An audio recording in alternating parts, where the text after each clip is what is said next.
first to receive tenure? I was the first to receive tenure through the ranks of going up and promotions all the way up. Is that special to you when you look back and reflect on that? Yeah, now that I look back on it, it was special. But at the time, it was just a normal progression of the way we did things in the department. I wasn't different than anybody else. And remember, we had people in the department who did not get tenure. So getting tenure in the department, Roger Kempe was in somewhat genius in looking at that, because he evaluated people very early. And he could probably tell if you were going to tenure very early. So we had, at that time, he would do early promotion for tenure. You could get tenure in 3 or 4 years. There were certain signs that you were going to be productive.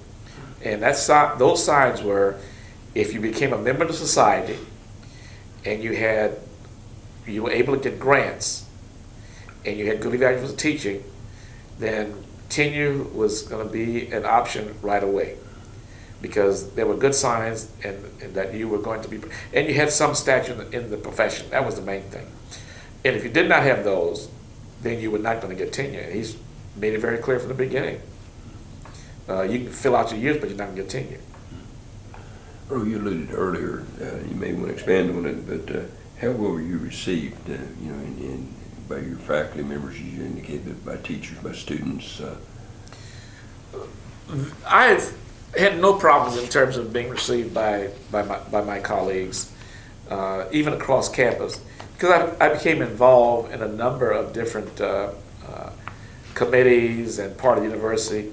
And I think part of it is that I became actively involved in the academia and the profession. I remember one of the early courses that was started by Dan Kroll, who was in English. Dan Kroll thought we should have a course on peace. So he put together a seminar series in which I was one of the organizers of it, to give some talks on peace, because he said, in the university we have lots of courses on war. In history of war, we have war and all behavior. He said, but there's not one course on peace. And so he put together a seminar, and I still say today that we don't have any courses on peace as such. I think Irinology is something, the term used, I-R-E-N-O-L-O-G-Y, Irinology, study of peace. And they always thought we should have a course on peace. And no one's ever followed that through since. Well, expanding on that question a little bit, Earl, what was the OSU environment like for African American faculty generally in the late 60s?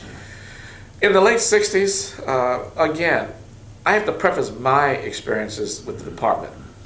There were other faculty members that came here that did not have even close experience I had, because they never had a relationship in their departments.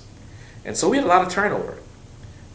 We had departments that did not accept their faculty members very well. Let me give you one example. We tried to establish a Black Studies program. That was pushed by the students. And I chaired a committee. And Jay Boggs was interested in establishing some academic units in this area. So he thought, good idea. Why don't we get some people in these African American Studies areas, develop an area? And he put together a budget to hire 3 new faculty in the area. Now, when he put that budget out and offered to hire 3 new faculty members, the committee started looking, well, let's look at where they would be with departments. Well, I'm not going to mention the name, but there was one department at the time that would not even consider the idea. Even though it would not cost them anything in terms of budget, it was not going to take away any positions from them. They didn't want to have any part of it, and they made it very clear they were not going to cooperate. You cannot get things done if faculty won't cooperate. And so we had a chance to hire really 3 new minority faculty members. That was 1972. And Jay was willing to do that and put the money up, because as the vice president of academic affairs, he controlled all the money. So he could establish that. And this department was not interested at all, whether in the area, would not accept it. Those are the kind of things it was for other blacks on the campus. So we had a lot of turnover, and people had difficulty. I think the only reason I was able to not have those problems because I had an environment that was very, very protective and very reassuring, because as long as I was being productive as a scientist, I could be involved in many other things. I was involved in other things that were controversial in terms of diversity. But knowing that I had to write papers, had to do research, and produce students, that was an honest task. I think people don't understand, because my time in doing these other things, I made sure to not detract from my main responsibility. So I knew I still had to do that. So what happened? On weekends, I'd be here on weekends. I'd go home, put the kids to bed, come back to the lab at night. And that was pretty standard. Saturday was a standard time to go to the office. Every Saturday morning, we go, and that's when I'd sit down and read the journals and get field experiments done. Also was teaching too. So family and job all became intertwined, and that's what made it interesting. I only took maximum 2 weeks vacation. I had 22 days a year.